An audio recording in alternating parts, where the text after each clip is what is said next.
Hello there, welcome to the Saroy channel, wherever you are in the world, and so much love to each and every one of you. I hope you're doing great. I'm doing very well, thank you very much. And thank you so much for all your lovely compliments about the series, because it's really good to be able to share these amazing stories with you. And it's just so exciting when you listen to one story after another and you learn about the characters. And that's what makes a story a story. Just hearing a random Bigfoot encounter doesn't make a story a story. This, with all the details and the characters, make a story really special. And I'm so glad you're enjoying them as much as I am.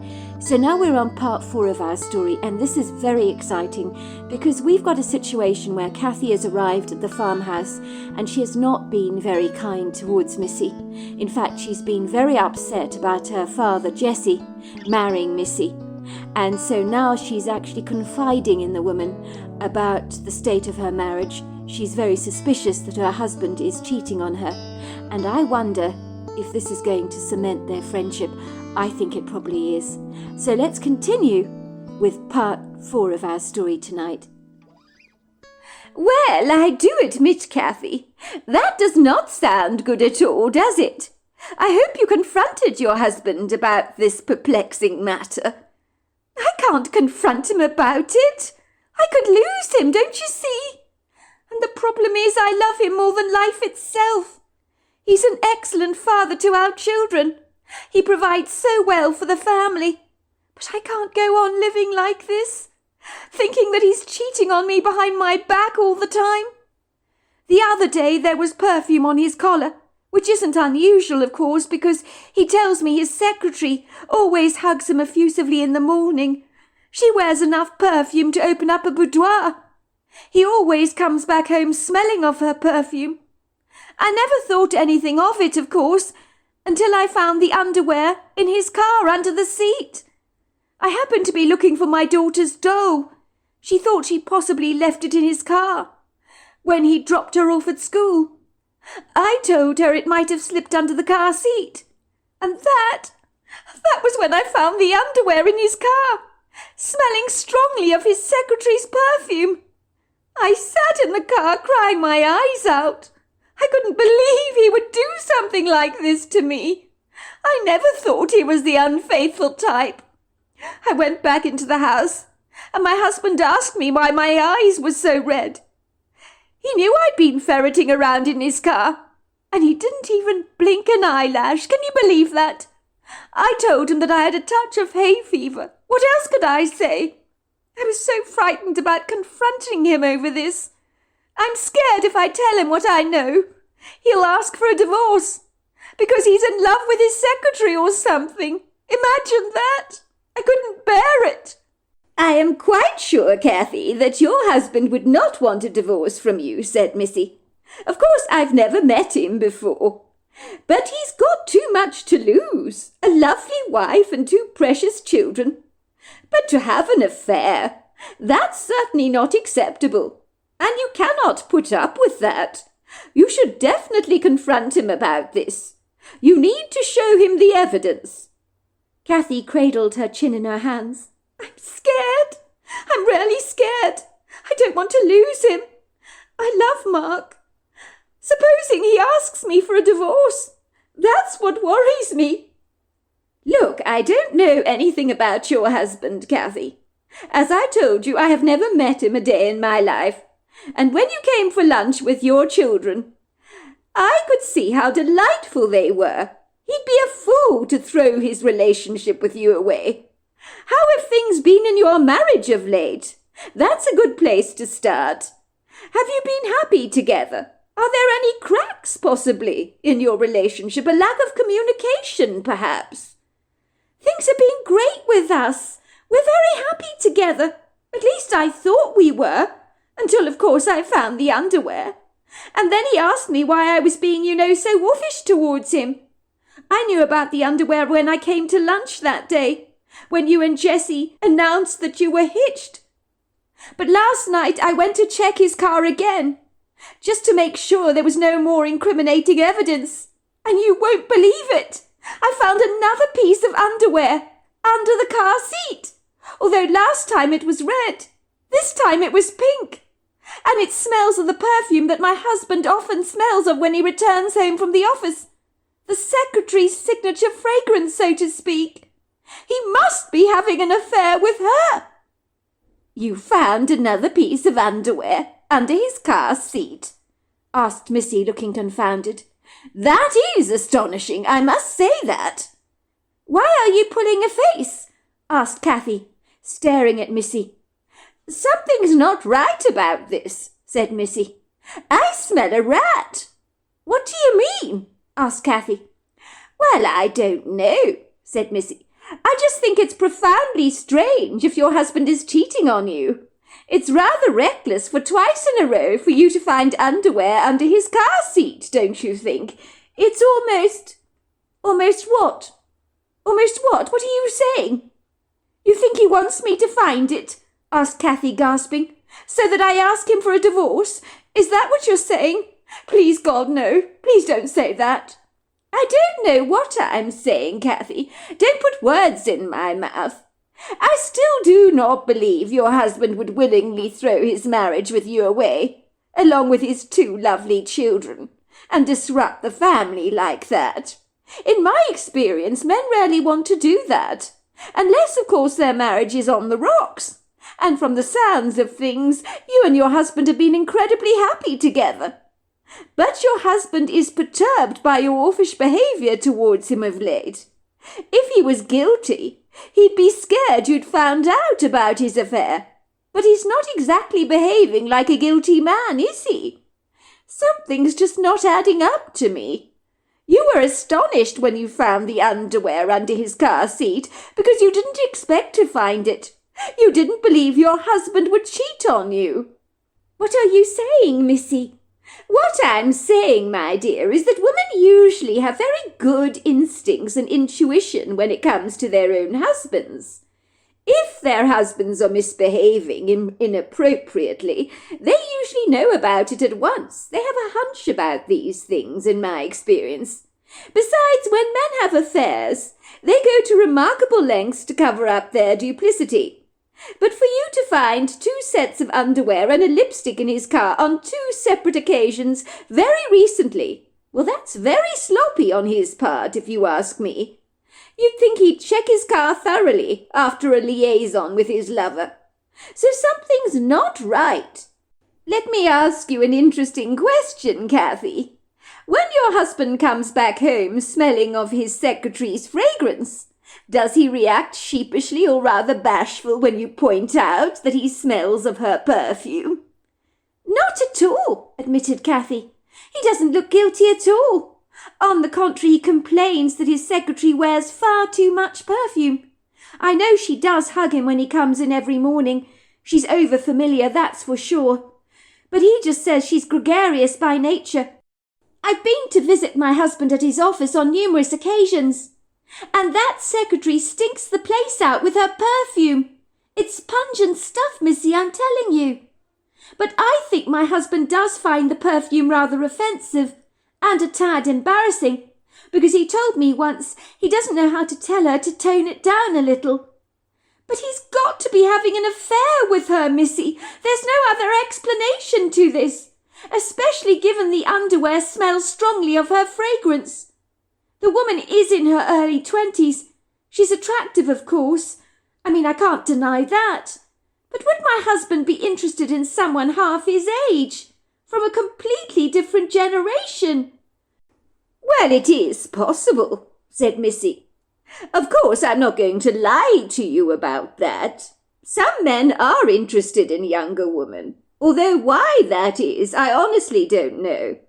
Because the stats always reveal that relationships with huge age gaps don't always do desperately well. But would you describe your husband as a prudent man by any chance? What do you mean by prudent? Well, is he thorough in business, and even at home? What about his wardrobe? Does he leave stuff lying around randomly? Is he untidy, perhaps? No, not at all. He's neater than I am. But what has that got to do with him cheating on me? I don't understand what you're getting at. Well, then something's definitely off. If you say he is so fastidious in the home, why is he not fastidious in keeping his affair covered up?" "Well, maybe he wants me to find out about it," said Kathy. "Maybe that's why I found the underwear. Maybe he wanted me to find it." "How often does your husband tell you he loves you?" asked Missy. "He tells me he loves me all the time.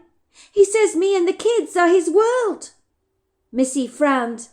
"You see, I don't think men talk like that, do they, if they don't mean it?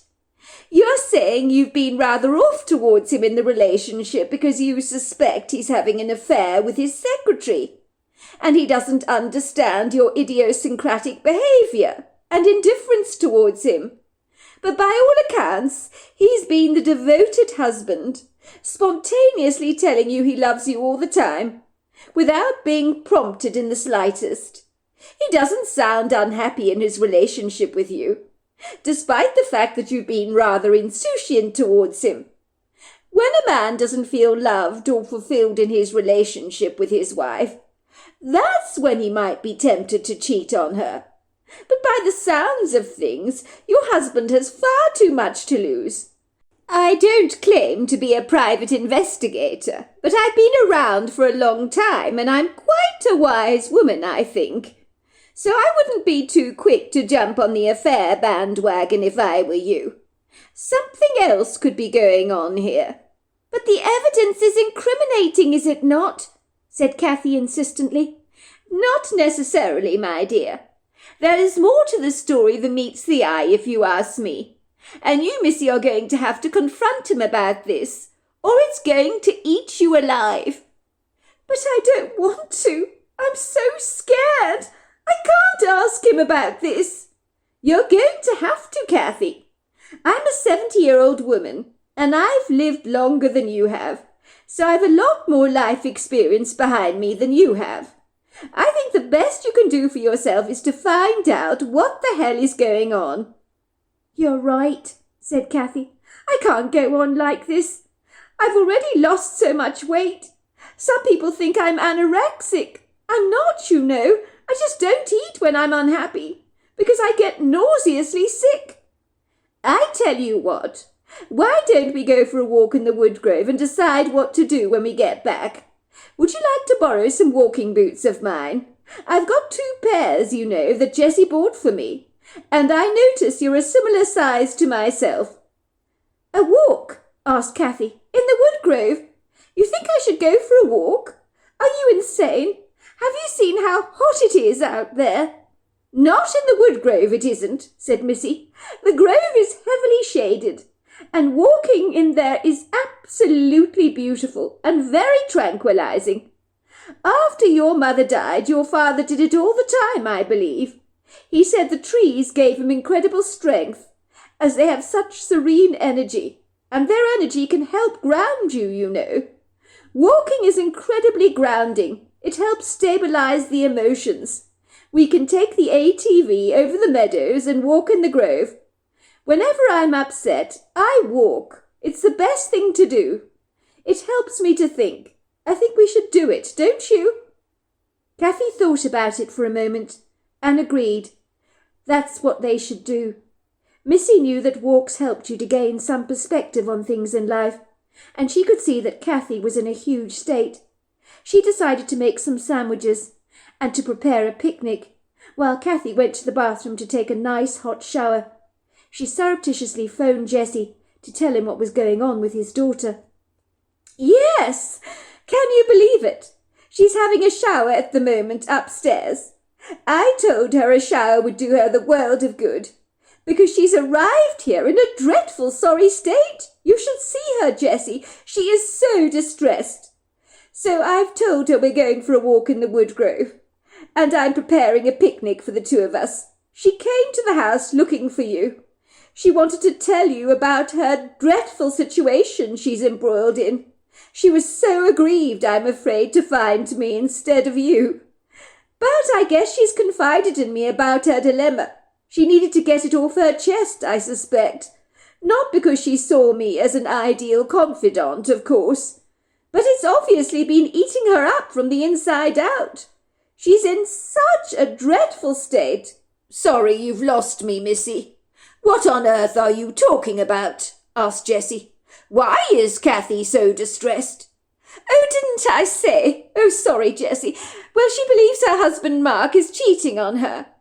Unfortunately, she found underwear in his car, under the car seat, on 2 separate occasions, lacy underwear belonging to a woman.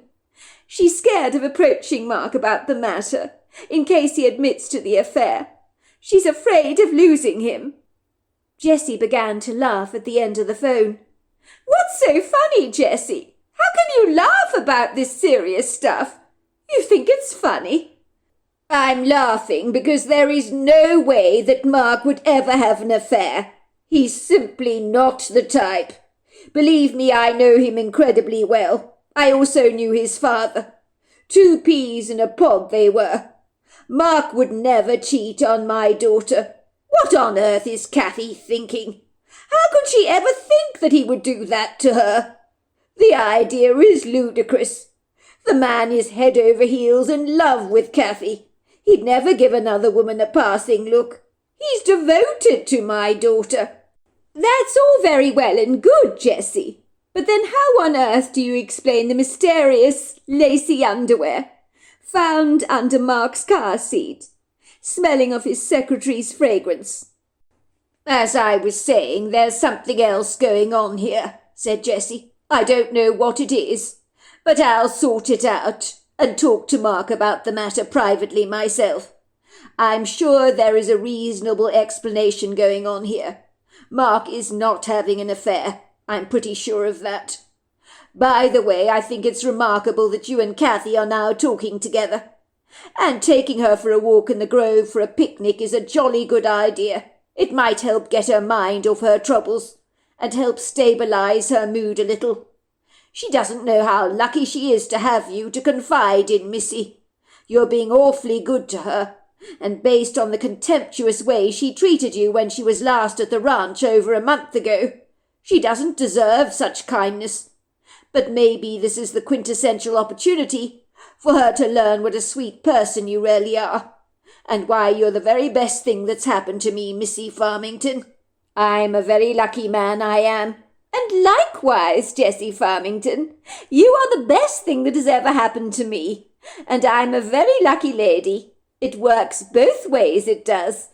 I feel heartily relieved to hear you say such positive, upbeat things about Kathy's husband, as I've never met him before. But it certainly affirms my gut instincts. I don't personally think he's cheating on her, but I can't explain the underwear under the car seat. But you have a word with him about the matter, and I'll do my level best to give Kathy a good time in the grove, so that she can relax a little. She's in such a dreadful state, she is. How are you feeling, my dear? Missy asked Kathy when she came out of the shower and began drying her limp hair with a towel. I feel a lot better, she admitted, looking quite sorry for herself. You were right. The hot water was terribly soothing. I feel less sticky and sweaty, and a lot calmer in my mind. It has helped a lot talking to you. I appreciate you listening. Not at all. I know this whole stinking thing with your husband is very hard on you, my dear, and rather unsettling. But never you mind about that. We'll sort all this mess out for you in due course, and find out what's really going on here. But in the meantime, you and I are going to have some fun girly time together, and you can talk as much as you like. Get all your frustrations out. I'm a very good listener, you know. And I've prepared a delicious picnic lunch for the both of us. But let's go into the grove first, and then afterwards enjoy a nice picnic together. After your walk, I'm sure you'll feel so much better, and hopefully you'll have worked up an appetite, so that you'll eat some food for a change. We need to get some meat on those bones of yours. For a moment, Kathy hung her head in shame. She looked up at Missy with rather bashful-looking eyes. I don't know why you're being so nice to me. I really don't. I don't deserve your kindness. Why don't you absolutely hate and despise me, after the vindictive way I spoke to you when I was at the ranch a month ago? If I were you, I'd hate me." "Oh, don't be ridiculous, my dear. I'm a grown-up woman. Of course I don't hate you in the slightest. Believe it or not, I completely understand the way you feel." "You do?" "But of course I do. You grew up with your mother taking care of you, and then she tragically died of cancer, and for that you have my commiserations. I can't imagine what that must have been like for you. It must have been absolutely dreadful. And then again, you never imagined your dad with anybody else, did you? As you only ever knew your mother and dad as a couple together. And then I came along. Of course it's distressing for you. If I were in your shoes, I'd likely feel exactly the same way. Human emotions, my dear, are very complicated, you know. And most of us are not desperately good at dealing with change of any kind. I know I'm not. It's been quite a change for me moving here to Wyoming, after having lived in a little village in Derbyshire, you know. But I love being here, and I'm adapting to the change rather well. You came to the ranch after making a horrible discovery on finding the lacy underwear under the car seat in your husband's car, and that was dreadful for you. And then meeting me on top of all that must have been the straw that broke the camel's back. You poor thing. I can't imagine what it must have been like for you. I can completely commiserate with your grievances. They are very human reactions, you know, and perfectly understandable in the circumstances." "I think I misjudged you, Missy. You're really, really nice. I guess I understand why my dad likes you so much. It was just such a shock, you know, to discover he got married so fast, and he didn't even let us know about it." "Believe me," laughed Missy, "it was a shock for me too. But you know, my dear, I have no intention of trying to replace your mother. That would be an impossible thing to do. But if I may, I would very much like to become a good friend of yours." "I'd like that too," said Kathy, giving Missy a hug. "I'm sorry I've been like a bear with a sore head. But so much has been going on in my life, and I just can't make sense of any of it." "I told you, Kathy, my dear, there is absolutely no need for you to have to apologize to me about anything. I don't mind what you say. I can take it, you know. I've been around a long time. My son's battling to accept my marriage to Jessie, I'm afraid. But he's come a long way. But let me just say in the beginning he was not happy about it at all. He thought I was incredibly selfish to leave the family behind and come and settle here in America. So his reaction was much the same as yours. Perfectly natural, you know. Now let's go, shall we? I've packed a delicious picnic lunch for the both of us to enjoy, along with some homemade lemonade which I made myself. Incredibly refreshing it is in this weather. And I've brought along a bottle of wine for us, so in case you fancy something rather alcoholic. I've selected an ice-cold French white wine, I think it is." "I just want to ask you one question, Missy, if I may." "But of course, ask away, dear. You're more than welcome to ask me anything you like." "Are you really happy with my dad, Missy? You're not going to hurt him, are you? And bugger off back to the UK and break his heart? I don't think I could take that. And I don't think he could either. After Mum died, he pretty much fell apart. Although he hid it well from all of us, but we knew how broken he was." "Jessie is very lucky indeed to have such a thoughtful daughter like you, Kathy. Of course I'm not going to hurt your father, Jessie. I've fallen for him hook, line and sinker. I'm totally in love with your father, you know. So that is not going to happen. There is no way I could possibly hurt him." "Good. That's all I need to know," said Kathy. "I must tell you, Missy, I haven't seen him look so happy. When I met you a month back and I saw how happy you'd made him, it made me as mad as hell." "But of course it did, dear. And I understand. I really do." Before long, Kathy and Missy were driving Jessie's ATV to the wood grove on the sprawling ranch, with its prepossessing magnificent backdrop of mountainous views.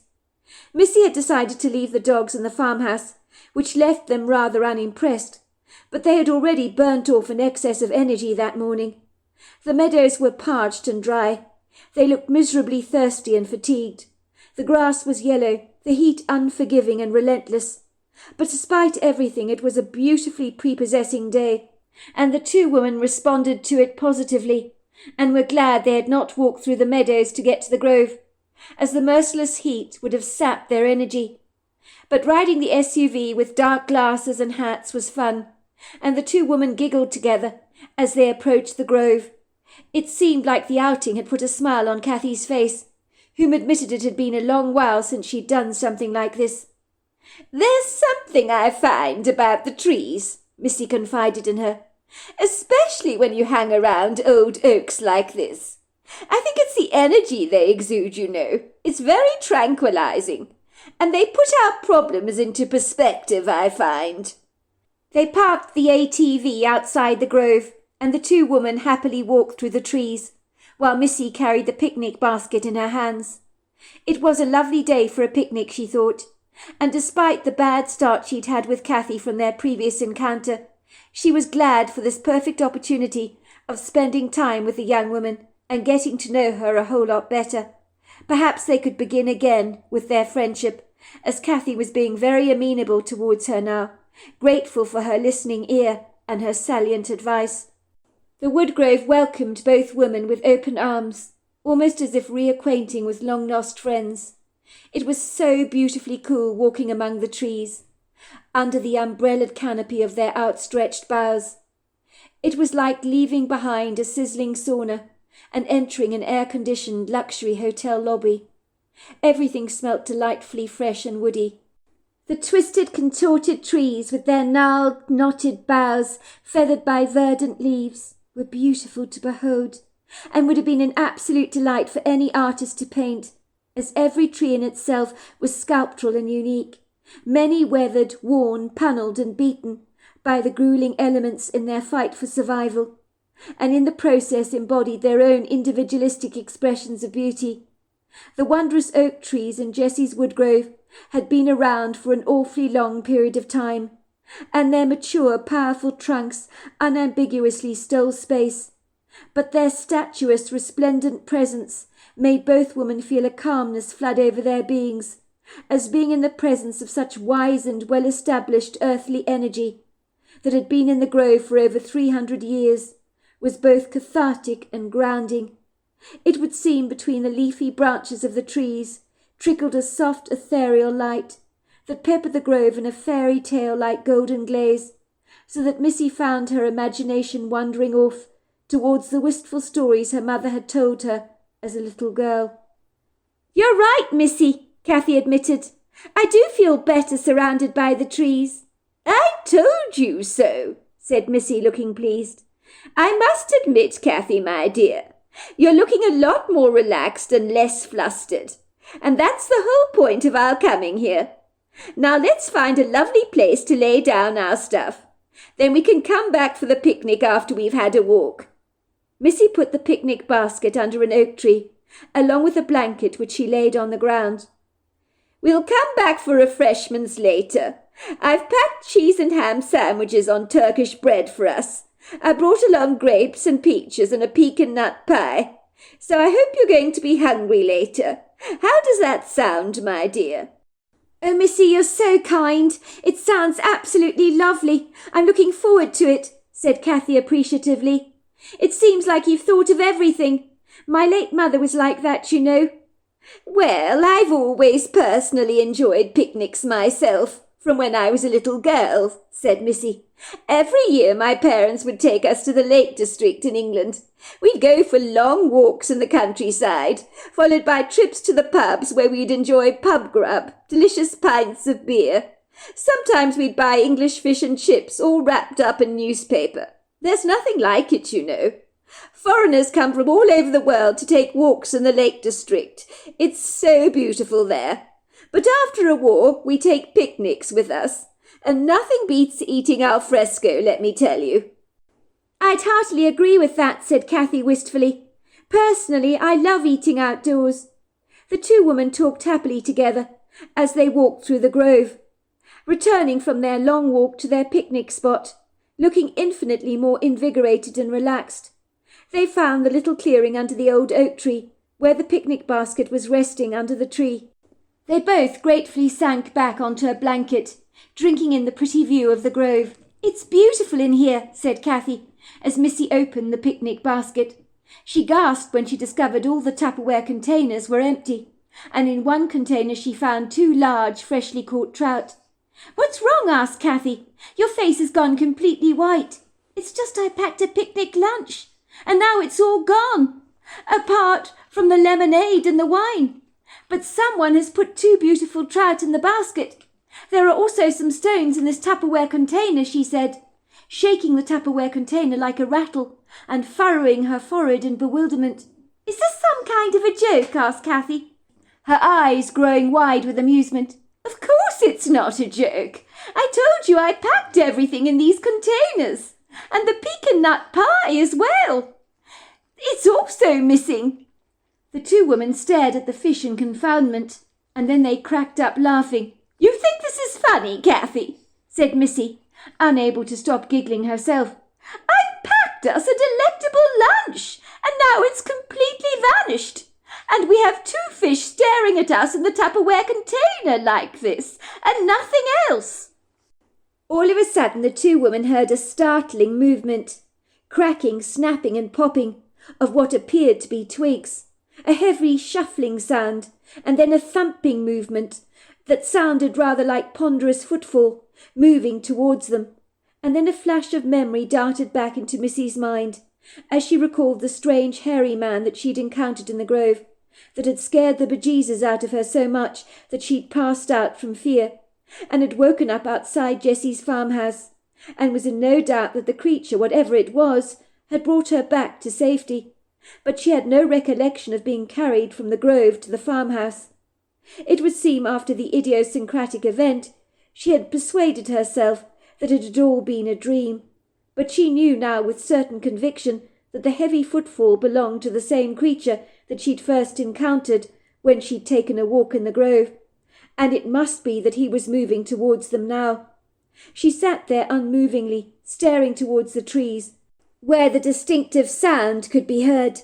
"Someone is there," said Kathy rather nervously, pointing towards the trees, where flashes of black could be seen. But then there he was, larger than life, standing before them, staring at them through benevolent, dark, treacle-coloured eyes. This time Missy did not faint, but stared at the creature in wondrous awe, knowing now that her last encounter had not at all been a figment of her imagination. It was Kathy whose eyes widened, whose mouth dropped wide open. The creature moved towards them, with the other Tupperware container in his hand. He rubbed his stomach appreciatively and handed the container to Kathy. He spoke to both women in a language that neither of them could understand, but in their head it was miraculously translated into English. "Maninatwana, kilatikanemu, lisana swa." "How very nice of you. It was delicious. I hope you like the fish. Tila kila pola sakana swa. I caught them myself this morning in the lake," he said, pointing towards the far right of the property. Thank you, said Kathy. "That's most kind of you." "Kolita piqua, humasata kina. Glad to see that you're both well. Monti casina, holo patiqua. You gave me a shock when you fainted last time," he said, pointing at Missy. "Polita caquila. You were out for the count. I had to take you back to your farmhouse. Hilani taquasana, hopotolo shaka, hi kalinolobono, akilaswa. I'm sorry if I scared you. I didn't mean to. I'm quite a big fellow, you know. Sometimes I forget that. I forget that I can be intimidating to many. But I'm harmless, really. Hila taquanasa." "You don't look scary at all," said Kathy. "You look very nice." Kila tikwa, hisati shakinalapwa, sisa. You should be careful, young lady, what you say, for I can read your thoughts clearly. And you do think I look rather scary. Well, maybe just a little bit, but you can't help that, can you? I mean, you're very big. Kani kwalasa. Just so you know, said the creature, pointing at the picnic basket. Kila tila puana. I like the sweet thing with the nuts. Very nice indeed. I've got quite the sweet tooth, you know. Me too. I've also got a sweet tooth, said Kathy, giggling. I love pecan nut pie. It's my absolute favourite. That's what you enjoyed. Kathy spoke to the creature with such a familiarity, as if she'd known him all her life. Bali kasa kwana, ila kikwasa. Anyway, thank you very much for the treats, but I better be getting back. The creature then nodded at them, turned around and glided away. Oh my God! Oh my God! Did that just happen? Did that just happen? Tell me, Missy, that happened.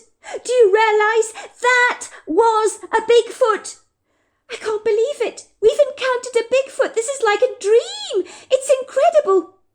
I've actually seen him before, Missy admitted, but I must confess I thought it was a dream at the time. I fainted and he must have carried me straight back to the farmhouse. And you didn't think to tell anyone about this? This is incredible, absolutely incredible. And don't you think he was so nice, Missy? I'm happy he got our picnic. And he gave us 2 beautiful fish. We should go back to the farmhouse and cook the fish at once. They're fresh. There's nothing more delicious than fresh fish. All of a sudden they heard male voices. One of them belonged to Jessie, and the other one was Mark's. Kathy's face went white. "What's my husband doing here?" she asked. "I'm so sorry, Missy. I did phone your father while you were in the shower to tell you what was going on. He laughed when I told him you thought Mark was having an affair. He said he was going to sort this all out." Kathy gasped. "Oh, my God! My dad's gone and told Mark. How could he do that?" Moments later, Jessie and Mark were walking towards the 2 women seated under the oak tree, and Mark stared at his wife incredulously. Missy decided he was a rather good-looking man, and that Kathy had married someone who bore an uncanny resemblance to her own father. "Why on earth did you not tell me, Kathy, that you thought I was having an affair? This explains a lot of things to me. Why you've been behaving so strangely recently. This is crazy. I'd never ever cheat on you. Surely you know that. When Jessie phoned me to tell me this, and what was going on in your head, I had to come at once to explain everything to you. How could you possibly think I would cheat on you?" "Well, explain yourself then. How come I found 2 sets of underwear on 2 separate occasions under your car seat? As far as I'm concerned, that's incriminating evidence," said Kathy scathingly. "Well, I did not put the underwear there. I do sometimes give that secretary of mine a lift home. I often stop at a gas station to fill up with gas, and I leave her in the truck. Maybe she planted the underwear under the seat for you to find. That, I suspect, is what must have happened." "But that makes no sense at all," said Kathy. "Am I really expected to believe that? It's awfully convenient, don't you think? You stop at a gas station and she sneakily puts her underwear under the truck seat. I mean, why would she do that, Mark?"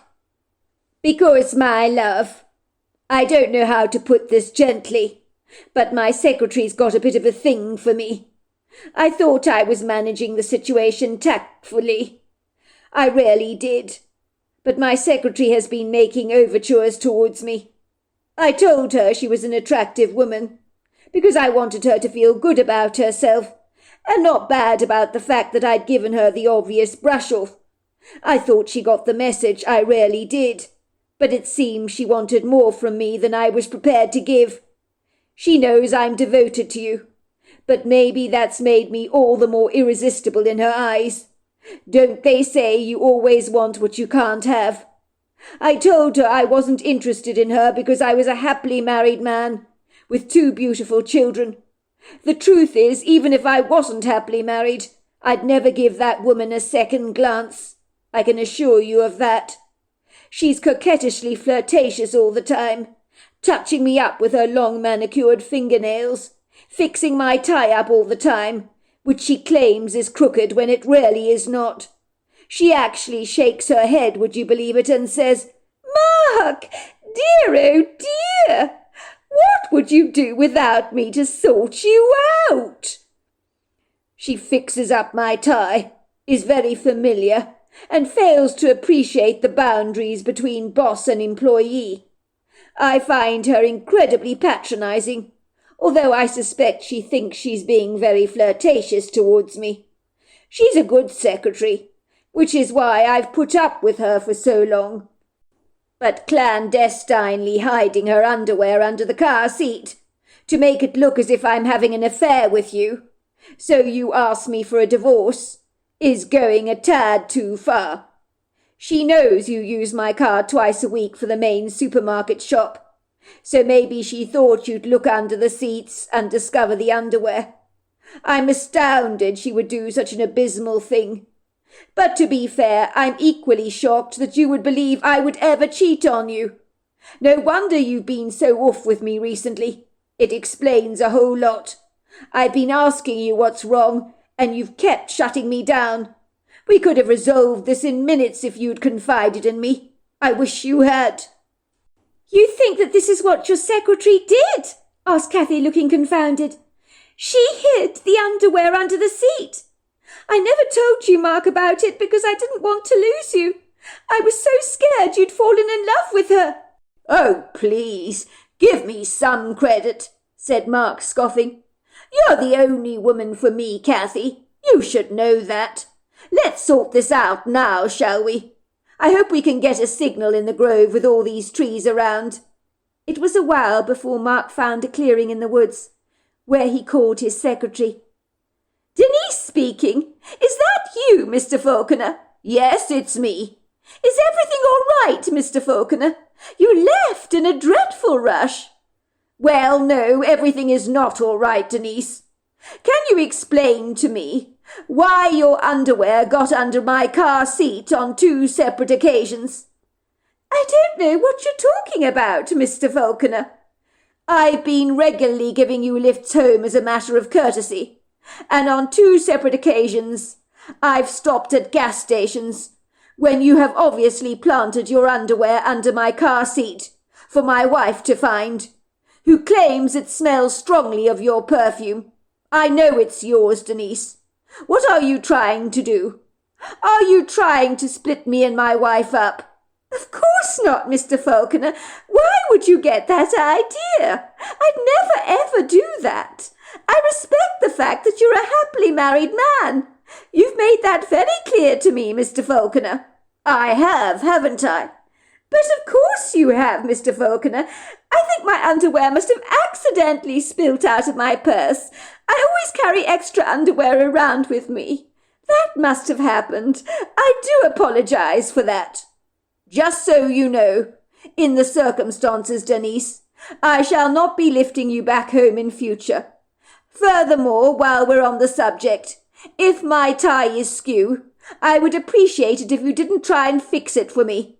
I find you're being overly familiar with me, Denise, and I would also appreciate it if you could respect the boundaries between us.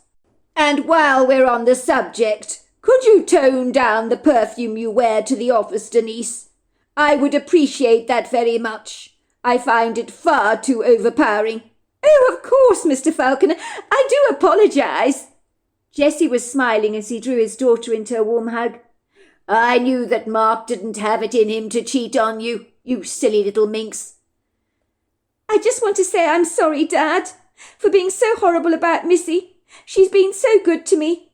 You've found yourself a treasure. You really have." "Of course I have," said Jessie, winking. "I wouldn't ask anyone in a bar to marry me. Not just anyone, would I?" It's been over 7 years since that event, and Jessie and Missy remain very happily married, and the relationship between the couple and their children on both sides of the family has grown in leaps and bounds, and the family have come to accept that Missy and Jessie clearly belong together. Missy still occasionally leaves a basket in the woodgrove containing plenty of pecan nut pie for her Bigfoot friend, who she's seen on several occasions, and he occasionally leaves her fish on the front doorstep. She feels most certain that the Bigfoot looks out for the family, and she did not know of their existence until she moved to America. So there you are. That's my story. Wow, what an incredible story, and what a fabulous ending. Isn't it wonderful how they all came together and began to accept Missy and the family, and so that everybody's enjoying themselves on that ranch now. So until next time, goodbye and good night.